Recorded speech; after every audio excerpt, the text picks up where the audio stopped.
seeking creative ways to hedge their investment in real estate to mitigate the level of losses. Stephen Akintayo, chairman of GText Holdings, joins me to explore options available to investors in the real estate sector. Stephen, thank you for joining us today.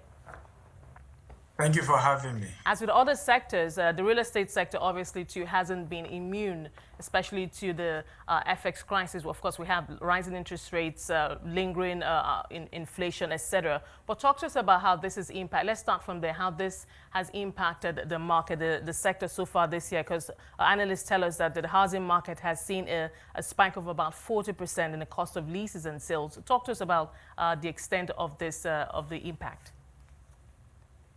Well, as you know, there are a lot of what is used to build houses in Africa is imported. Even a lot of what is also used to even manufacture cement also affected by FX. So naturally, you're seeing the fact that houses are going way up. Houses that and I think this affects more of developers, because sometimes you've planned that maybe, for example, you're going to spend $100,000 to complete this particular house. Now you need to spend maybe $150,000 to do that, because cost of, from door to windows to toilet fittings, a lot of these are imported. And so that affects the cost. And of course, that's then transferred to the consumer, who is either buying the house or the person who is leasing the house or renting it. So that definitely affects the market. But I know that this, what I'm about to say, I mean, this obviously will probably happen over the long term. But are we already within the space, already having conversations about how some of these inputs can be manufactured locally? I know that, I mean, the bulk of them are actually not manufactured in the country. But are those kind of conversations already taking place in terms of, some kind of backward integration? Yes, that's the right thing to do. I mean, a lot of developers who understand how the industry works, you have to think of backward integration. However, the challenge to that is liquidity.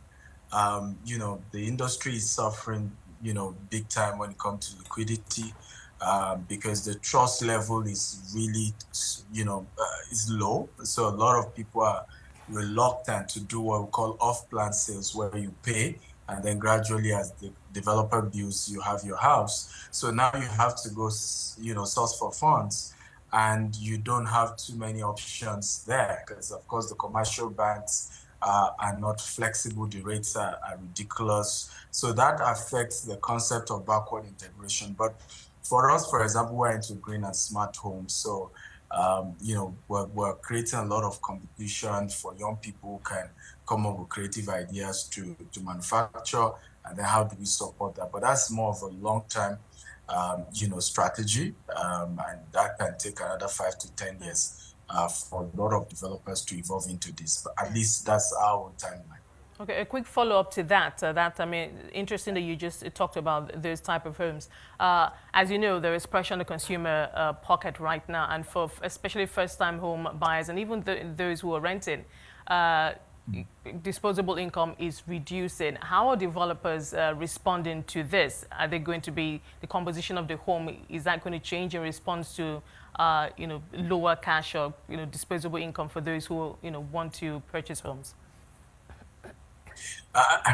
And that's a very good question. So it's another major issue that we're facing in terms of affordability. But one of the concepts that I think a lot of developers are looking at least we are looking at, is accessibility. How do you make properties accessible to people? Affordability, we don't have control, right? The government has control in that area. Because, for example, if you're buying property, let's say in the US, the cost isn't necessarily cheap. But with 10% deposit, you can spread the remaining 90% in 30 years. So they're making it more accessible, not necessarily affordable.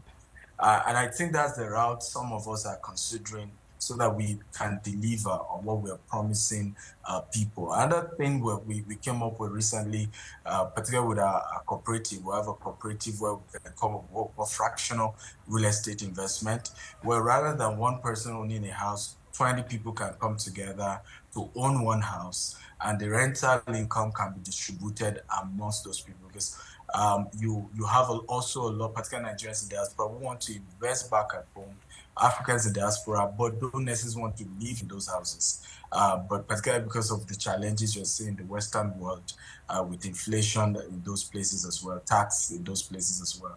So people know a lot of Africans in diaspora want to invest back at home, and they're not necessarily wanting to live there, but they want good returns. So with the concept of fractional real estate is also something we're looking at to make housing accessible. Right, we have about just 1 minute left. What is your outlook for the rest of the sector? The CBN has said no interventions are coming to prop up the Naira, etc. But what is your outlook? Well, I think if, again, it's follow through that is required, and you have to just be consistent with the right policies. We hope that they can follow through, and then saboteurs can be dealt with, because as the CBN has said, that some of this parallel market is not reflective of the market forces, So we hope that the government can be consistent and follow through the policies that they've come up with. But I think in the long run, it's going to be good. Thank you so much, Stephen, for talking to us today. Appreciate your time on the show.